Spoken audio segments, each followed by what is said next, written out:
You are listening to the We Hired a Sitter for This podcast. We hired a sitter for this. We have a roster of like 7 sitters. I'm spending $3,000 on paints. Do you go to therapy? Never have, nah. There was a small fire. I put it out. Real talk, the stakes are too high with my baby. Comedy, parenting, married, life. We do it all. I'm a dad and I'm busy. I have an opinion. I don't know if it'll be right, but I'm Patrick. my name is Gastor. We hired a sitter. Hey, everybody. Welcome to We Hired a Sitter for This, episode 144. Whoa, we racking them up, bro. It's crazy. You started at 116, so we're coming up on almost 20 episodes together. Boom, boom. Although there's been some Ross episodes in the mix. Oh, yeah, you need them. You know what I mean? Can't just over-season it with just one thing. Yeah, what would your seasoning be? Adobo? Would you be adobo? Yeah, I like seasoning? adobo. I'm pro adobo. Ross is just straight pepper. She's hot sauce. She's pepper. I felt like Ross was like paprika. Yeah, I like that. Yeah. It's like a exotic spice. Yeah. Paprika. That's my baby. Me, I'm just like a little bit of salt. A little bit of sugar. I'm like the mildest of white seasonings. And I know what everybody says. White people don't know how to season anything. See, I don't believe that. I feel like I think the white people that don't season. Oh, let me check this. I just knocked over our recorder. Uh-oh. I think we're good. Episode 144 is still happening. We still doing it. Yeah, I think the white people that don't season so terribly that like imagine how bad you have to be at something that like people forget the greatest at it. Like, yeah, because you guys have like Italians. Yeah.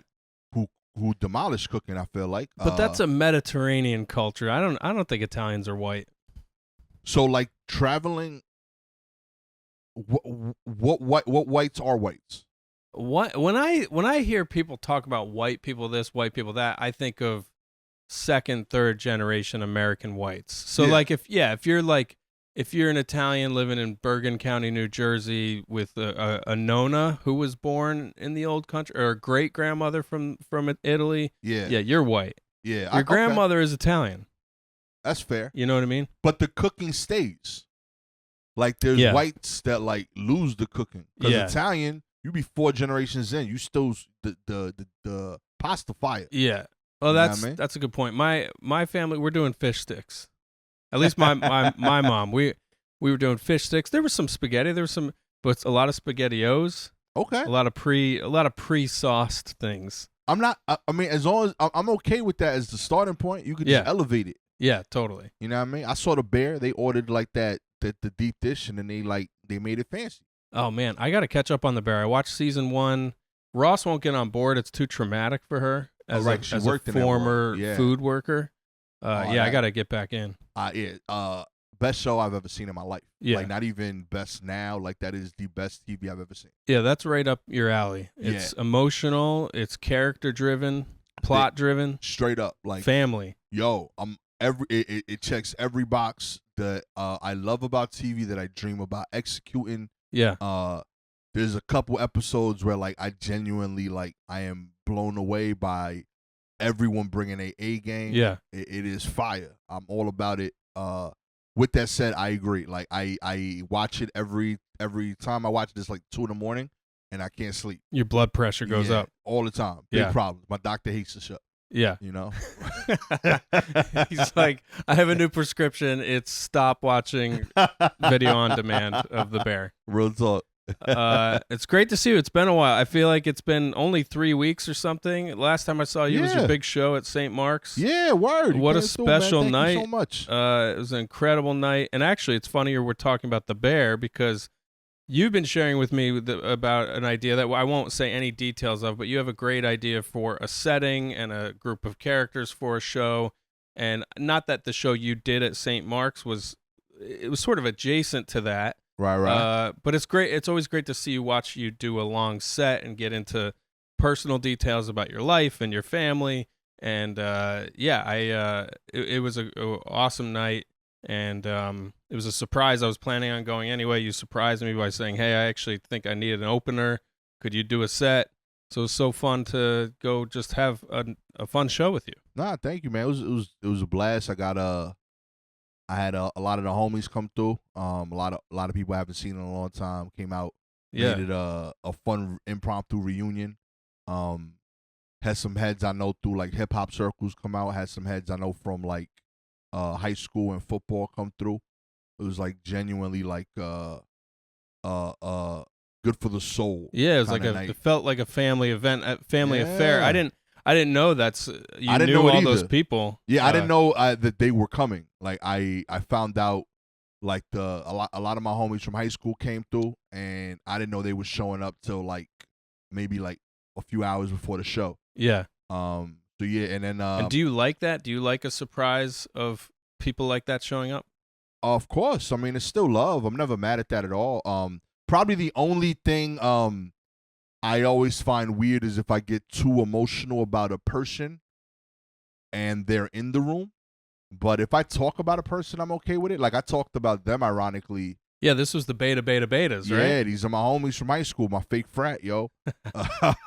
But I touched base on like a story that took place with that they're central to, and it's fun every now and then. Like for an album, I don't know if I'd want that to be the version that's captured because I Right. want it to be more like the room version. Yeah. But there is something fun about like doing material in front of the people that it's about too. Yeah. That can be equally entertaining. Like just because there's like a lot of inside jokes that could come out. Yeah. And you could do layered things, and it's also just like a cool way to honor them. You know what Yeah. I mean? Like yo, y'all like mean something to me. So Yeah. yeah, man. Those is my peoples, and I got to like crack jokes about some of the homies from high school. Yeah, and that is why people book a roast comedian for like birthday parties or celebrations. It's a fun way to bring people together by making fun of them. Yeah, I think it's dope. I mean, it's like if you could really make personal jokes about people, it means you know them. Yeah. You know what I mean? And like at the very, you think about them in some way. You know what I mean? So yeah, yeah, like I and it wasn't, I wasn't roasting them. It was a shared moment that I think we all kind of enjoy and are proud to have done, but also not to be doing anymore. Yeah. And it was just cool to kind of talk about that in front of them. So that was fire. Well, I mean, I've just been like really thinking a lot about how old I am. Like aging is so weird. So when I watch anybody, you were up there telling a story about something that happened 20 years ago. Yeah. I guess when you all were kids, and it's a hilarious story, and it's something that people will see eventually. So we don't have to tell the story now, but yeah, there's something about nostalgia and like good memories and good clean fun with people that you were very close with at one point in your life. It's like kind of amazing, and it also makes me incredibly sad sometimes. I'm just like, oh yeah, I don't have that anymore with that group of people. Yeah. And when we see each other, it's great, but that time is long gone and it will never come back. How does that make you feel? Fantastic. Yeah. There's like something lost that you don't, and you end up sounding like cliches, like, you don't know what you have till it's gone. Yeah. You know what I mean? What is it? Youth is wasted on the young or something. I don't know what it is, something like that. But like, yeah, like all those things are cliches for a reason. Like it's real. Like you feel it. My favorite part about that is that it becomes a cool escape for a second. Like, I like seeing friends from high school because I love being a dad, but sometimes I just need to be high school me and just bug out for a little bit. And there are friends of mine from high school that, for a variety of reasons, I still see every day. But those people, they know me as adult me now. Yeah. Whereas if I haven't seen you since high school, I become that high school kid again. Yes. And it's easier to transform into that because that's where we left off. Yeah. So like, and I think there's value in being able to do that. So I don't think it's necessarily like we lost that so much as like you're serving that purpose for me and I'm serving that purpose for you. We're like we're like home base. Yeah. You know what I mean? You're supposed to like run off and like go execute new missions and side quests. Yes. And know you could come back to home base. Yeah. You know what I mean? And it's also like an archive of memories. Like when you're together with those people, it's like, oh yeah, and then that thing happened and she hooked up with that guy and then crazy. they got arrested and I love when it happens in front of kids because they're like, yo, like because you have to balance being that and also, hey, we can't say too much. Like, yeah. Well, I also do remember that feeling, and I guess I get that feeling still when I meet somebody that's known my parent for a long time in some other context. Like, there's people my mom worked alongside of in an office environment for decades. Yeah. That we met maybe 3 times over the years. And it's interesting to me to think like, oh, that person has known my mom like half as much as I've known her, or whatever. And then like you see your, like my dad, he'll be talking to some dude or whatever at an event. And I'm like, you know my dad? Like, you know him like that? Like, what is that about? Yeah. Like I was on stage, like, and like the lady came up to me that like worked with my mom and like, she was like, yeah, man, I really enjoyed the show. I heard you were doing comedy. And she's like, I just wanted to come out and see what you were doing because, like, I feel like I know you. And, like, I'm like, you know the mom edited version of me. Like, you know the picture that got changed every year on her desk. Yeah. And the highlight reel. So, like, I couldn't imagine. Like, I don't know if I would have, like, curated the show differently because, like, the version of her that she, like, the version of me that she knows is, like, oh, this guy's a honor roll student. Yeah. And like, not that I'm bad or anything, but like, I'm not just that. Yeah. Well, I relate to that a lot because I was doing all these shows upstate, and my cousin's son, my second cousin's son. So this person who's probably 5 or 6 years older than me, I barely know. I've met him at like 2 family events my whole life. He hits me up. He said, "Hey, small world. Saw you're going to be in my town doing a show. I got some tickets." I think let's not worry about it. This little piece of tape fell off your hat, and I think it'll be fun to see you with a little green screen thing. I tell you, I was like, I know I showered. I was like, how did that fall off my beard? Yeah, this. I was trying to put it together in front of you. I was real confused. I was like, it's not that long. Like, what's happening with me? Sloughing off my real body? Tough, I know I took care of myself today. Weird things start happening to the body with age, so who knows? Yeah. So this distant cousin is like, "Hey, I saw you're in my small farm town upstate, like 3.5 hours north of here," and he's like, "I'm gonna come," and then my dad was like, "Hey." Your cousin told me, because my dad's actually buddies with this guy because they do farmer stuff way up there. They go to, there's auctions for like tractor equipment. Like, yo, where? Like, I want to buy a tractor. I'm talking Sullivan County, Delaware County, I think, way upstate where people do farming. I have no idea. That's a good question.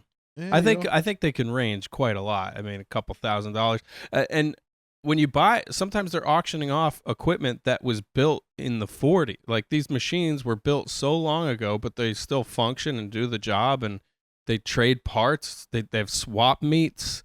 Like, these are all... That's fire. And they're social events. It's a social network where they hang out and they trade chunks of steel, basically, and they sell stuff. Weights are a big thing. My dad's always buying and selling weights. But they're not lifting for tractors. Like, sometimes you need to put weight on there for competitive reasons. For a tractor pull, there's like weight classes. But I think they also use weights for certain types of work. Like, if you're working in a muddy field, you want less weight, or maybe you want more weight so that it gets traction. Can you drive a tractor on the street? Yeah. Somebody got a tractor plug. Hit me up. I want a tractor. We could, there is a big tractor parade around Labor Day weekend in Montgomery that I've driven a tractor on the road as a part of a big caravan of tractors. It's actually quite fun because you're up high. You got people on the street looking at you like you're a real man. I know I would have to talk it over with my wife, but I would love to trade my car for a tractor. Just full time. Tractor full time. Yeah. A tractor in this neighborhood would do fine with the potholes. Yeah. You could do, you could plow a field. I got my own parking spot, so I don't got to worry about that. Yeah. I'm into this. Real talk. If you got I don't know how small tractors get. Like, I do got to be realistic. You could get a riding mower. There's a whole riding mower scene. There's guys who specialize in fixing just riding mowers. I want bigger than a mower, but like, smaller than like a 18-wheeler. All right, so we might be talking like an orchard tractor. I don't even know if Yeah. that's what you'd call it, but apple orchard tractors are kind of low and more squat because they Okay. got to fit under the Yeah. trees. Like my dream would be to like own nothing but like public utility type vehicles. Like I want like a fire engine. I want a sanitation truck. So you're 7. Yeah, You're a straight 7-year-old boy. up. Real talk. Do you want a police car? Nah. But like I want the what's the one that's like a dinosaur, like the one with the claw? the claw? I want one of those. That's maybe sanitation workers have that. Or you're talking now we're getting in an excavator space. Yeah. My dad will fix an excavator every now and again. Yeah, you could get a backhoe. Yeah. But yeah, there's the claw. I like the claw too. The claw. I also like when they put on the backhoe, they'll put a chisel point on it, like massive chisels, and they'll break like huge rocks in the ground to like make a road or a bridge or whatever. Okay. And this thing will just smash a rock until it splits. I would love to do that. That would be a fun job. I'm into all this. Yeah. Yeah. I didn't mean to derail your story. I've never been able to discuss this before with anybody. Honestly, this is way more interesting than my story. What I was trying to relate to is your mom's friend coming to the show, and what version of yourself do you present, or how do you manage the expectations she might have about who you are versus who you are on stage, all that stuff. So I had this run of shows. I did 5 shows in a week, and it was this last show of that week that my cousin was coming. He bought 5 tickets. My dad's texting me about the show, and I start thinking, oh shit, my dad's going to come to the show. Right. And that's when I got to be like, well, how am I going to change who I am on stage so that he doesn't think I'm a derelict, twisted pervert? Right. And I decided, you know what? Eventually I figured out he wasn't coming to the show, but my cousin and his wife and his brother and that guy's wife and their mom were there. So it's this group of like, they're all probably late 40s, early 50s, and then the mom is probably around 65, something like that. And these are family members who know my dad closely. I don't know them. And I just decided I'm just doing my set. I'm up here for an hour. Yeah. I got to just be myself. And whenever people in my family are there, for some reason, some kind of thing happens sometimes where I'm even more pervy or dirty or whatever, or just vulgar than I normally am. Okay. That's a weird defense mechanism. Yeah, I think it's like this reaction of like, well, here you go. You wanted to come. This is who I am, you know? And I just cut loose and I got really weird. And I actually had a new merch. I got a new merch hustle. Okay. I don't know if I want to talk about it on the podcast. No. Keep it private. But either way, my dad and I'm just, I think he is somebody who, if he's at a show, I'm definitely going to censor how I perform. That's fair. And I gotta let that go. I keep thinking I'm a 43-year-old goddamn man. I'm not like a 12-year-old who's doing some recital at school. Like I can be free. Yeah. The only reason I don't necessarily change who I am. I do change delivery only because I don't want to like it's about being a responsible comic in the sense that I need to know the dynamic of the room. If I'm in a 100-seat theater and space and like 20 of the people are people that know me, that's gonna affect the performance. Yeah. So I have to call it out in a way. But like in terms of like what I'm gonna talk about or whatever, like I gotta be who I am because 80 people don't know me and paid to see me and aren't going to give me the benefit of the doubt tomorrow that like, I still like you. You know what I mean? Yeah. So, I do the show. And, you came to see me. Thank you. You came to see me do what I do. And I've noticed that like, if you agree or disagree with me on stage and my take of the thing, but everyone laughs, you're okay. Yeah. So like, that's like the primary thing. Like, as long as I'm successful at what I'm trying to do on stage, your people are gonna rock with you. Yeah. So be the weird you, be the full you. Yeah. You know what I mean? Yeah. We out here ganging. I love it. You know what I mean? We being personal. It's fun too, cause like it's funny we talking about this, cause like it gets really really hot in the studio, so we pivoted today. Patrick's opened up his home. Oh yeah, yeah. This We're is the recording first here. time you're in my Yeah, house. and this is a thing. Welcome. Like I appreciate it that you've allowed me here. Yeah. I got good friends. Like sincerely known them since I was 14. Never been in my house, Yeah. and yeah. like not only not been in my house, don't even know where I live, like at all. I could tell you for a fact, I have a friend who I went to his daughter's baptism. I don't know his last name. I thought you were saying like comic friends you haven't been No, to I their got house. homies. You mean Like, people I got you grew up people with? I love dearly. Yeah. That like we met places, Yeah. and like that was where we all chill at. But Yes. like if you ask me right now, like I talk about my boy Tooth, don't know where the hell that dude lives. Tooth? I've never known where Tooth lives. I assume Tooth lives at the dentist office. I know his first name is Joey. Uh-huh. Could not tell you his last name. I know his daughter. I know. I mean, the name alone tells you everything you need to know about the yeah, person. straight up. That's my homie. I've known, and like if you ask me to find him, I've known where to look. Yes. Like I know where to get to. You know where Tooth hangs out. Yeah, but like Tooth's house. He's down by Moeller Avenue and Canine Street. Real talk, for the life of me, knowing that dude since I was like 14, could not tell you. Yeah. Yeah, when we were growing up, there was a handful of people. There was like a few of us who you could go to their houses to hang out. And Right. then there was a couple people like you don't don't even go there. ask. Nobody wants to go there. My house, I hated having friends over at. I was like self-conscious about my house. right. So yeah, I loved it when like somebody else's mom was like, "Yeah, come over. The pool's open. Make yourselves at home." That's the Yeah. best.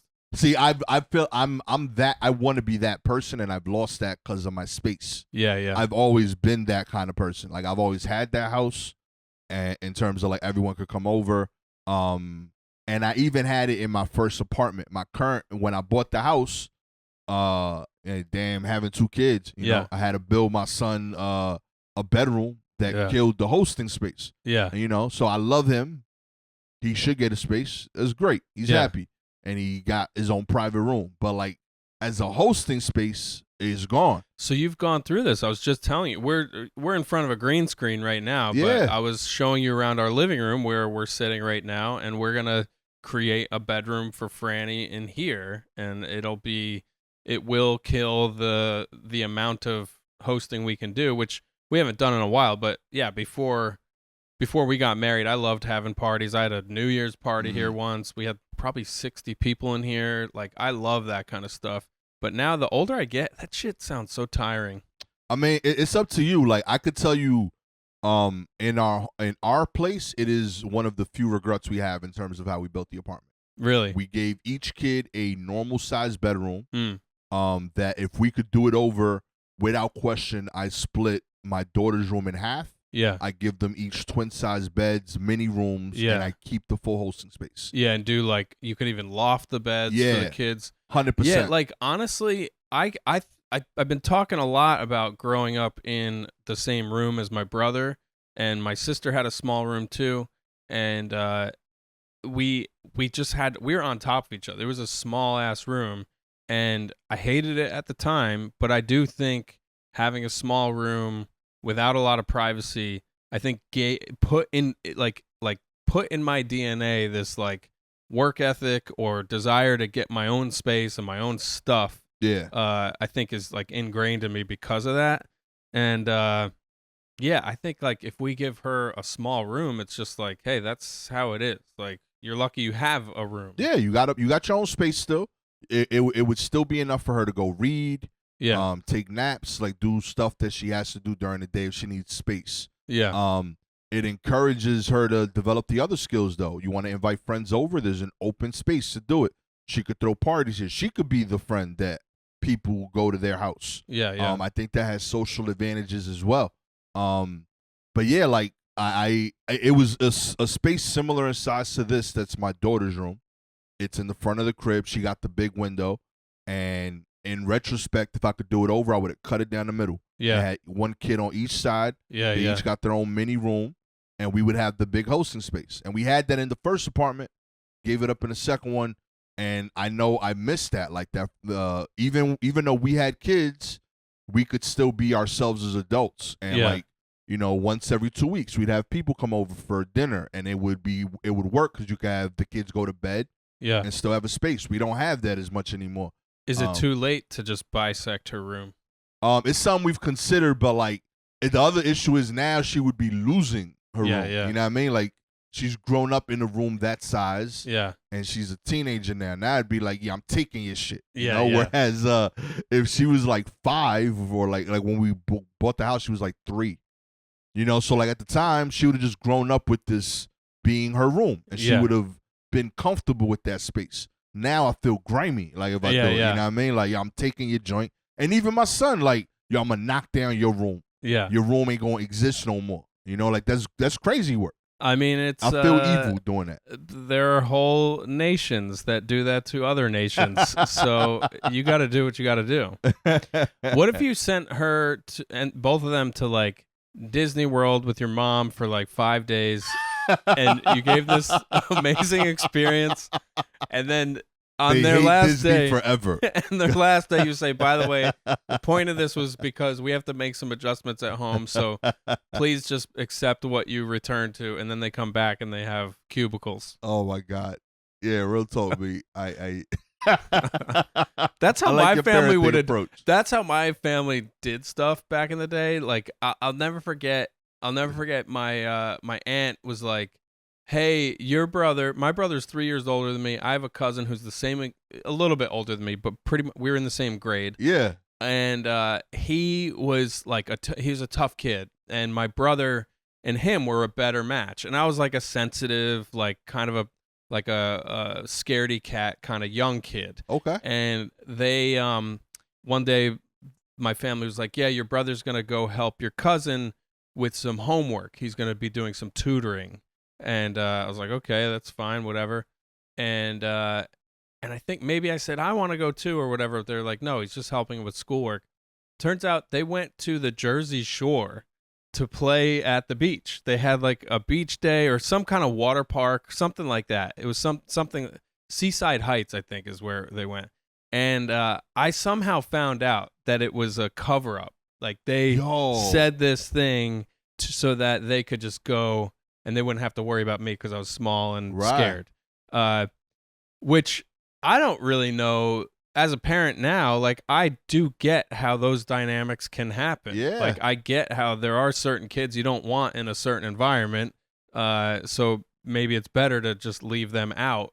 But I think it's the constructing this whole story that feels off to me. Yeah, I fully agree. I don't know. I'm pretty straight up with my kids. Like, yo, like I don't think you're good at this. I don't think you like that kid. Yeah. You know what I mean? I ask them all the time if they cool with that, and it makes it easier. Do you really want to go on that trip? Yeah, exactly. You really want to be in that space, and they'll tell me like, nah, or like, actually, yeah, I think I would, and we work it out. Yeah. But you know, I don't, that's kind of gangster. Respect to your parents for like being creative. Yeah, they're just like, well, maybe that was it. It wasn't even that they were trying to hide something from you. They just needed an outlet too. You know, we don't think about the parents here. They were like, yo, we haven't done any storytelling in a while. Yeah, you know? they just need something creative. They needed a project. They're like getting thrills by creating alternate realities. We pulled it off, you know, just high-fiving each other. Well, I'm like trying to remember how old I would have been back then, because now that I know what it's like to have a 4-year-old, if I was only 6 at the time, like, I wouldn't want to bring a 6-year-old to that. So, and also I keep thinking about like my parents, or if let's say I was 6 when that happened, they were like 31, 32 years old themselves. Yeah. So they're just still figuring stuff Real out. talk. With no internet. Yeah. They were just like, what do you think we should do? And the pool of information was one other parent. Yeah. Like, that was all they, like, yo, what did you do? Okay, I guess that's what we do. We lie to our kids and make them stories. Yeah. And that was the norm for that one other couple, and now you got to do it. And also, like, wherever they were going, everything costs money. Like, there's going to be an admission, there's meals all day. Like, it's like, bring one kid. You don't got to pay for 2 of my kids to like enjoy this day. I got to tell you, I feel like that it should be like that for everything. I feel like only one kid should go to college. Yes. You know, you send the kid that's most likely to finish. Yeah, like you should have, like, you know how colleges have entrance exams? Yeah. You as a family should have an exit exam. Yep. All right, what are your aptitudes? What are your actual realistic abilities? Real talk. Which of yours would win, do you think? real talk. If it's STEM, my son got it. Yeah. Like he my daughter. She's the arts. Yeah, her grades are solid though. Like he just has an aptitude for it. Here's the thing. Yeah, like and that's the thing. I don't know because this STEM stuff is kind of artsy that you don't really realize until you're an adult. Yeah. And she got more soft skills. Yeah, like You know what I people mean? stuff. Yeah. Which all might lend themselves to her just being an entrepreneur, like an artist, freelancer. Yeah. Like I've been meeting more like in TV production. I've met so many people who were like, yeah, I never went to school. I just found a PA job. I met a ton of people. I made a bunch of my own stuff. And now I direct TV commercials. Yeah. And it's like crazy how if you have the hustle and the soft skills that are actually like aggressive soft skills and you're good with people and networking and all that stuff, and you want to be an artist, just go make your art. Yeah. I think school does have some advantages. You can get in a network, like you could join a art-based sorority or a group or a club or whatever. A lot of my connections came from school, I guess, early on. But yeah, if you want to go cure cancer, then you need like scientific training. You need to be in a lab, and schools have all that. I do think that's gonna change too. Yeah. I think you'll have people like in 20 years, you're gonna be like, yo, like, how'd you learn how to do that surgery? Like, YouTube. Yeah. You know what I mean? That's how I did a heart transplant because of Wiki. I did it with code. Real talk. I went to a coding boot camp, and now I figured out climate change. Real talk. That's the future. I'm all about that though. I definitely think that's the move forward. I think that's been the biggest lift in my career has been because I just said I'm gonna make a thing. Yeah. I also think it's the biggest stall currently, the fact that I haven't made a new thing, and I want to make a thing. You are making a thing, though. I'm in the process of it. Yeah, like and some of the things we make take time. They're like babies in a womb. And you got to give yourself the empathy and the time to know that it's gonna take what it takes. Yeah. But I think that is without question, the differentiator of success and failure. It's just your ability to make things. Yeah. Anyone that makes it in the industry, the more I think about it, it's just that. Like, all the industry is a bank account. Yeah. It's just people with banks. And they're saying, yo, here's my money. Make me more money. Yeah. And I trust you to, at the very least, make a thing that might make money. And the only reason I trust you is because I saw you make a similar thing. Right. That's all it is. It's just proof of concept over and over again. Yo, you made this other thing? Can you make a bigger thing? Can you make a bigger thing? Can you make the same thing again? You know, that's all they asking. You know what we're talking about.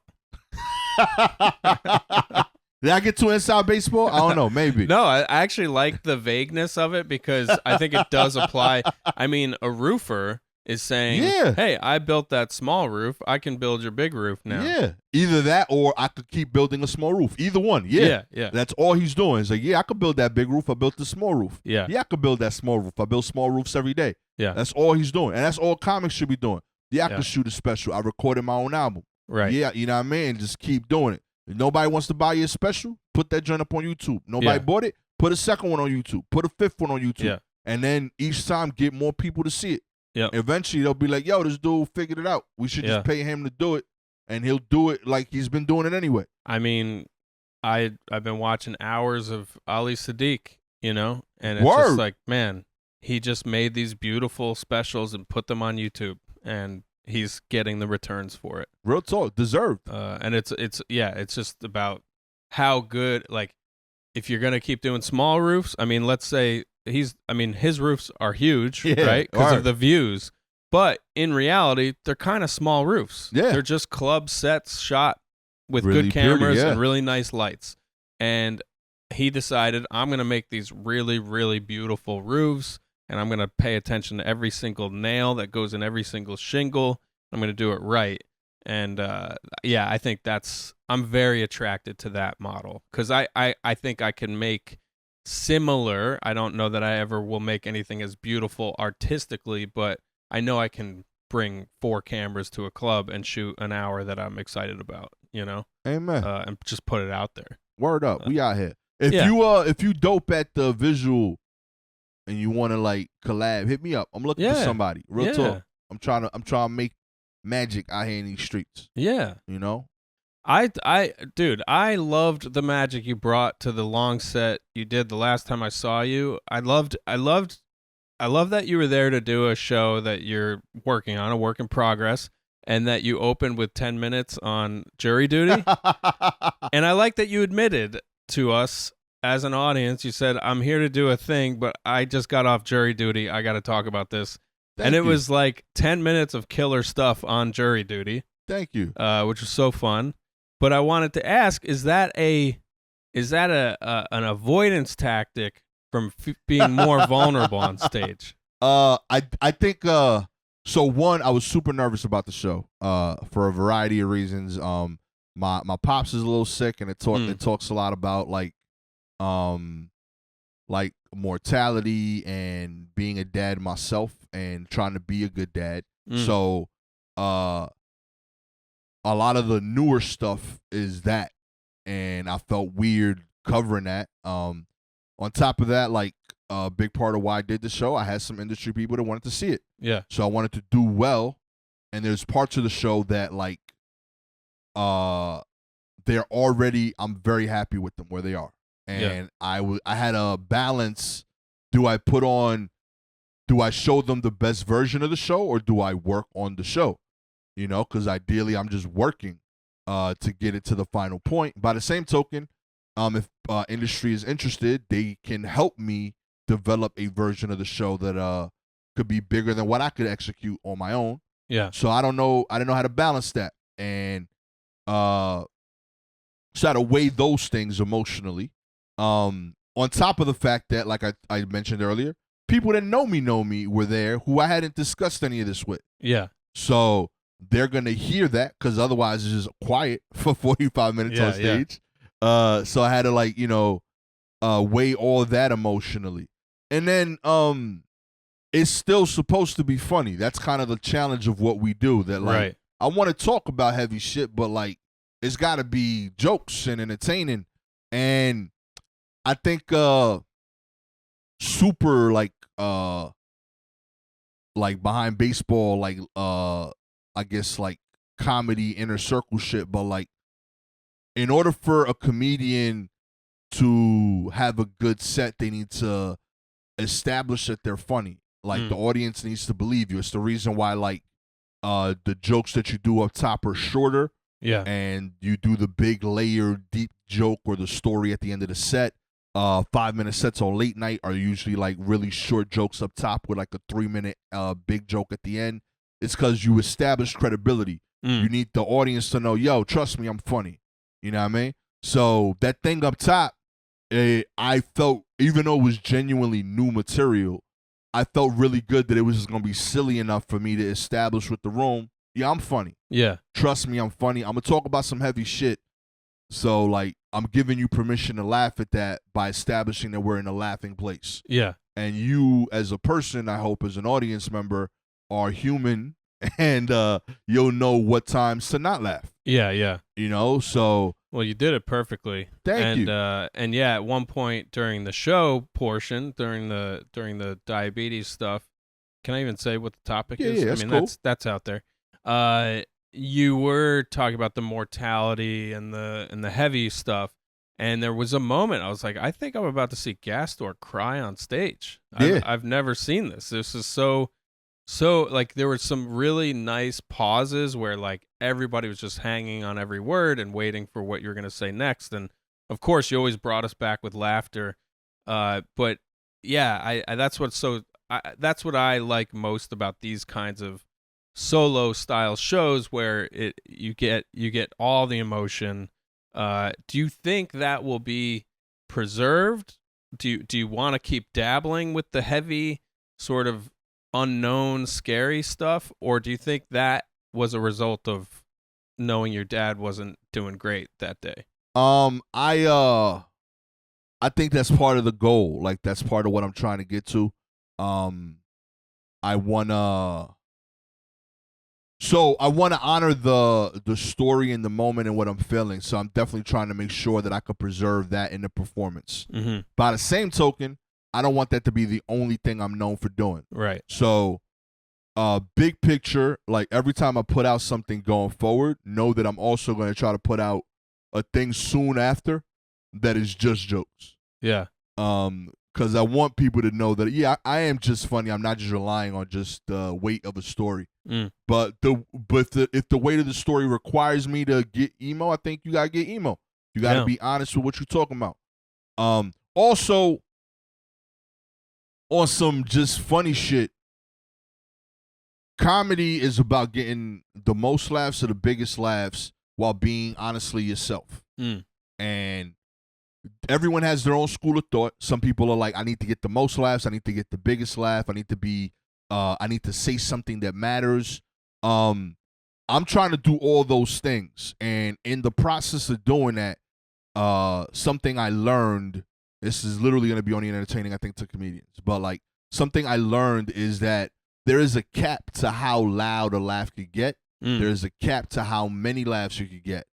And I feel like I got to a place where I knew I could get that.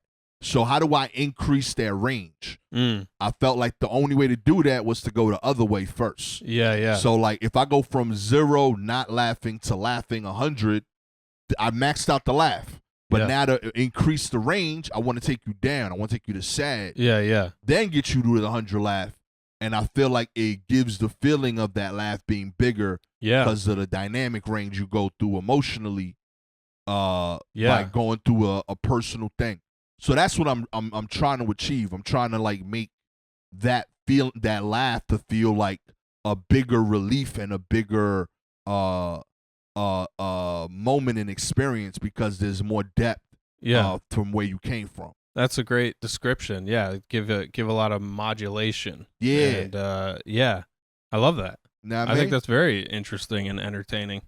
Even for the roofers out there. Gang. But yeah, you know what I mean? Like, they know about valleys and peaks. I want to see some artistic roofing.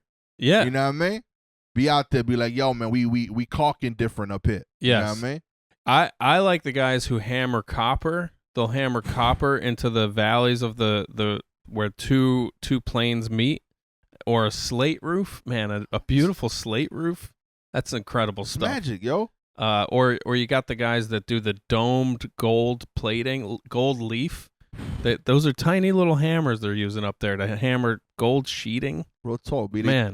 They check they knee reactions with those hammers. Yes, you know what I mean? yes, they are doctors. They're roof doctors. They out there hammering away. Some of them are not even using safety harnesses. They're just walking around.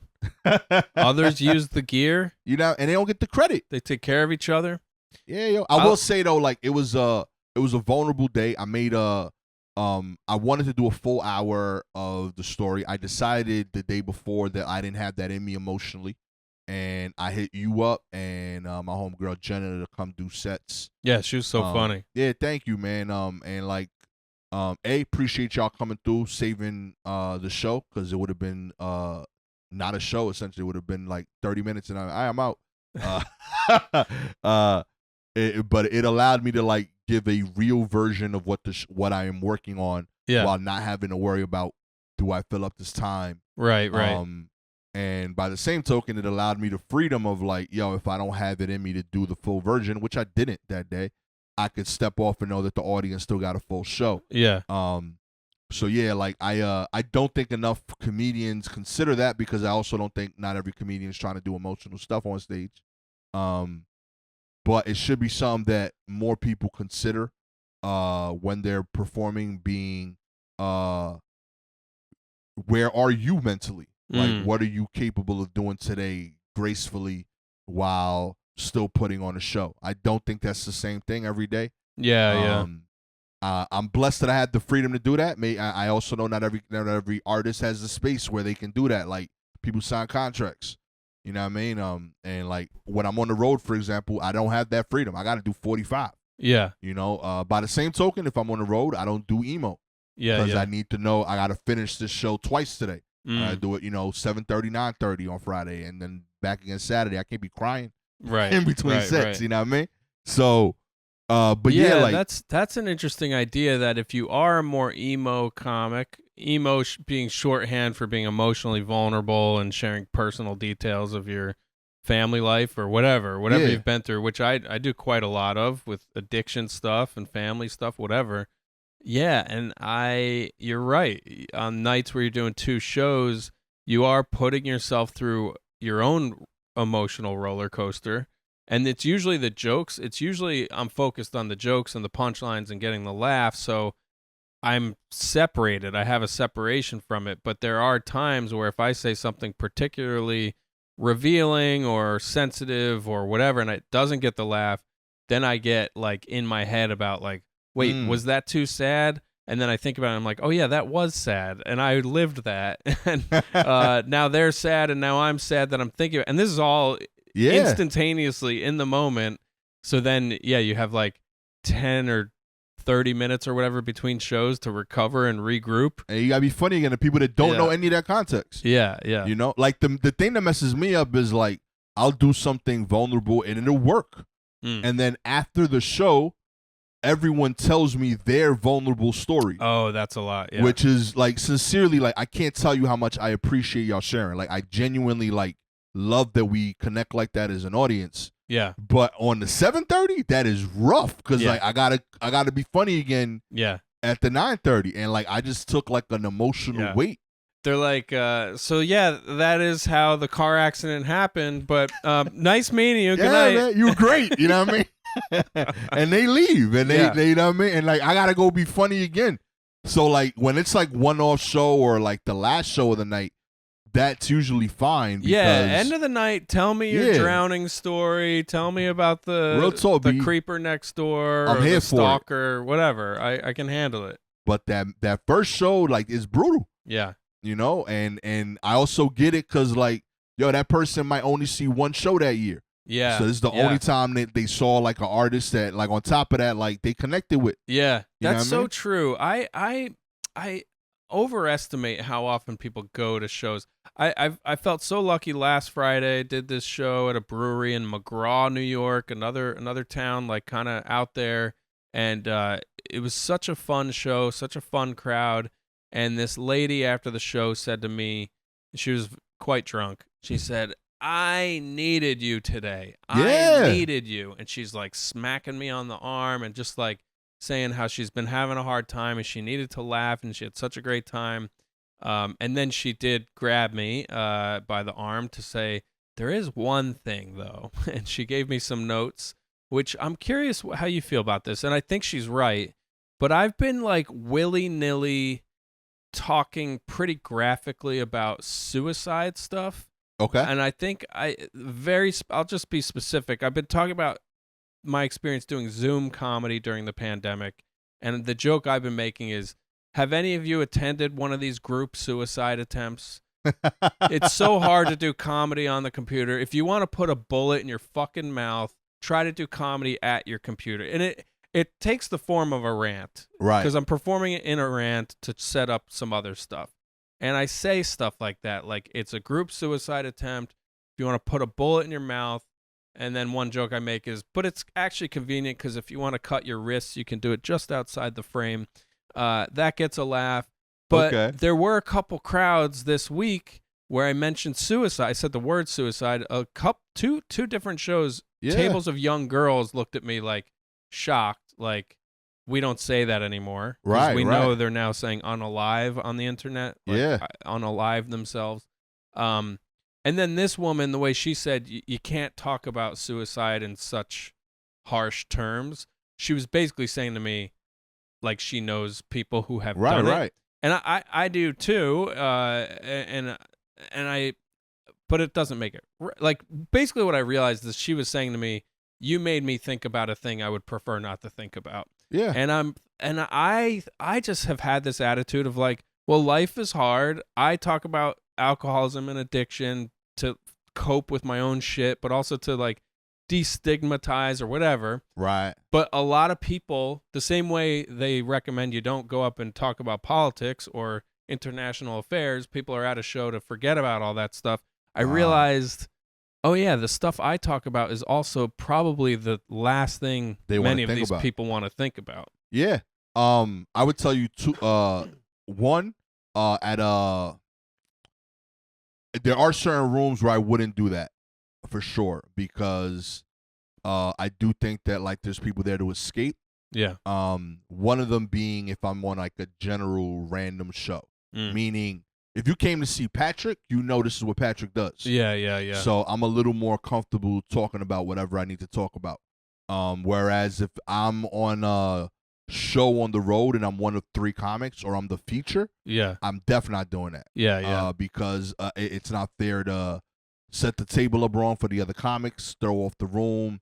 I don't know the local culture enough. More prone to do that in New York because I know what different rooms feel like and who's prone to come out, so I'll know which room to do it in and not to. In New York City. In New York City, yeah. Because speaking of local culture, this town I was in, I think most of the towns I was in, a little bit depressed, like economically. Right. Economically depressed, which leads to actual depression, and like you could feel the darkness. They're dealing with real stuff for sure. So like it's stuff that I'd consider for sure with the audience. And the other thing I went through this recently with like one of the jokes on my Don't Tell set. Nowhere near as heavy of a topic, but like I have a joke where I talk about hitting a cat with my car. Right. And there's the cat people don't like that. The cat people don't like it. But the response has been mostly positive. Very few cat people have been against the joke when they hear the joke. Yeah. And there were previous versions of the joke that there's an additional like thing I would say that would either get an incredibly big laugh or lose the room. Right. And I had to decide, is that thing so important to my point? Right. And I didn't think it was, and I took it out. Yeah. And now, like the way I do the joke, even most cat lovers, literally most of the comments are people saying, yo, I love cats, but I get it. Yeah. You know, because of the way I tell the joke, and I'm honest to the feeling. Now, if for some crazy reason, I was adamant that like, nah, like this other thing is important to what I'm trying to convey, I keep it.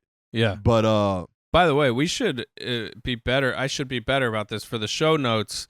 Let's hold me to this. Let's put a link to the Don't Tell set in the show notes, and you can see the cat joke, and you can judge for yourself. Held right here. Right. Bang. But yeah, like I tell, you know, and essentially I tell this joke about hitting a cat accidentally while driving, and my wife and I had an argument over it. So like I present the idea of that to the audience, and I ask them to kind of make a judgment call in a specific way. And for the most part, people get on board with the idea that like, yeah, like it happens sometimes, and it's okay to move on with your life. Yeah. If it happens accidentally in this situation. Whereas like, but like I leaned into the dead cat portion of it too heavy at first. Yeah. And being frank, I think that's the difference between podcasts, show versus a special. Yeah. The special, you should have that worked out. You're on the road, you're working things out. Yeah, you're figuring out how it should be on a special. Yeah. So go as far as you need to go. Yeah. And listen to audience members telling you, yo, you went too far on that one. Or also find a more clever way of saying it instead of the gun in the mouth thing. I think is what she was talking about. That's exactly where I felt it too. I feel like you get a chill. Yeah, and I'm just like, oh yeah, why do it? And I think I do it as a survival tactic where I'm like, all right, I'm doing an hour. Let me say some shocking stuff to like really kind of do what you're saying, but go for the shock thing of like, let's get them really emotional and let's get some like jolts of energy in here, which isn't really the finesse way of approaching this work. Yeah. I avoid shock as a feeling I try to go for. Yeah. For that reason. I feel like it's hard to get them back with just like good jokes after that too. Yeah, there's a few reasons. Like it's a hard thing to return from. Yeah.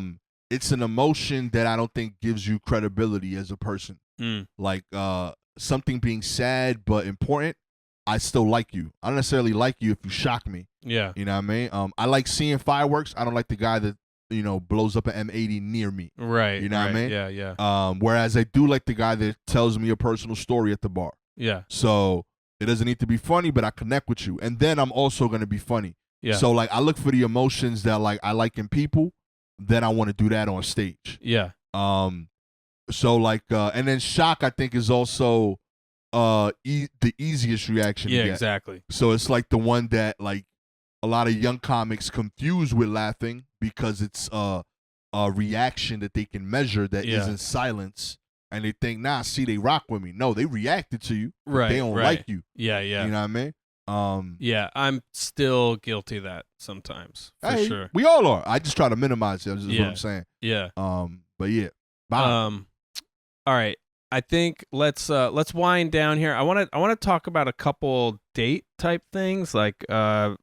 You know what I mean? You got a situation with the missus? Oh, we talking about dates. Oh, and yeah, show. yeah, Okay. yeah. All right. Yeah. Hell yeah. Oh, yeah. Well, there are plenty of situations with the missus. Bang bang. Everything's good, but faithful viewers have been catching up with her and I the last 2 episodes, I think, or 3 episodes, or actually 4 episodes. This is a weird sequence of episodes. So her and I did 2 in a row here in the studio. Oh yeah. I did one alone on the road. Yeah. Which had car trouble involved. I don't know if I told you about this.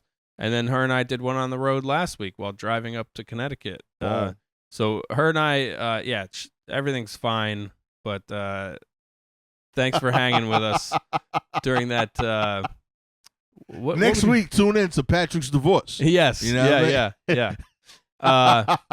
No, I want to talk about our dates. So we're August 3rd, 2024. We're going to be doing the Fairfield Comedy Circle co-headlining show, Connecticut, New York. Come out to Fairfield Comedy Circle Saturday night comedy show. 8-3, baby. Bring your own beer. This is a BYOB or liquor, whatever. Bring whatever you want in a bag.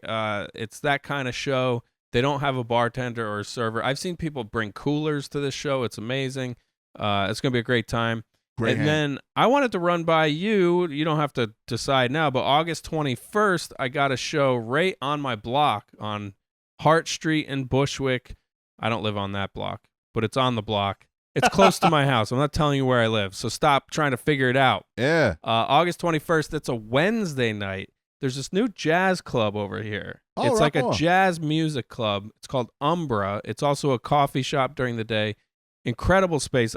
Maybe we can walk over there when we say goodbye later. This place has 2 stages. So you walk in, there's a beautiful dining area, and then there's 2 square stages on the back, and in between is the door to the back patio. And we could definitely do a live podcast there. I think this night on the 21st, we'll just do a showcase.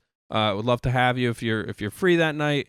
But I hope if we can get a successful thing going on. They want to do comedy Wednesdays in general at this place. Hell yeah. Because they do jazz Thursday, Friday, Saturday, Sunday. So August 21st, mark it down, Bushwick, New York. We hired a sitter for this live if we want to do it as that or just whatever. Patrick and Gastor and friends, or Patrick and friends if you don't want any responsibility, which I would respect. I like these hand signals. So those are 2 dates. You got to that add stick bonuses out. to the people that see the visual. Yes. To the pod. Yes. August 3rd. I like it too because for clips I could just cut away to you just pointing and pantomiming. Bang. The silence was us making hand gestures. Yes, indeed. I also, in the show notes we'll do your Don't Tell clip. Also, we have that duo set. Yeah. That's got like 267 views. Not that I'm counting every single day to see if people are watching. I've been home alone this whole week. I haven't even talked about that. Maybe we'll start next episode talking about being home alone. Anyway, I'm editing I guess it's a crowd work video. I thought it would be interesting to take a whole 60-minute set and then just clip out all the material and just leave the crowd worky parts. Okay. So people could see how you end up doing this, you end up doing a dance to try to keep them entertained and focused, especially because these are all brewery shows. Yeah. This one was in the daylight. The show had everything working against it. The sun was literally burning people's eyes through the windows. It was a really fun show, but I had to do a lot to keep people interested in me. So I don't know. I thought that would be an interesting video. It's a different skill for sure. Yeah, so that'll be going up on my YouTube. We're just trying to make more stuff. Like we said, we're out there roofing people. That's it, baby. Low hammer. Yeah. Clink, clink, clink. All right. What else? Is there any other dates I wanted to make sure we say? We don't have any. You got anything you want people to know about? Just come out. Are you running the solo show again? Yes, but I haven't announced the date yet. Okay, cool. But yeah, come out August 3rd somewhere. I don't remember, but he knows because he takes his places. I just say yeah. Yeah. August 21st. Probably gonna say yeah to that too. Yeah. But even if I don't, Patrick's dope. Other people he knows are dope. Come out to that too. You know what I mean? I like it. Real talk. Make it happen. You know what? I'm a put pressure on me. Yeah. You know what I mean? Every Sunday, I got a free show I do in Flatbush. Yes. I am there, I would say 2 out of every 4 Sundays, right? My goal every time I go there is to record a new set of topical material. Oh, I like it. So, starting Labor Day, I will be uploading a new set every week. Whoa. On YouTube. I love it. Topical stuff or a new story. Yeah. Let's do it. I'm on Put board. It out there in these streets. Put the pressure on me to start getting the pen to pad and then the stage.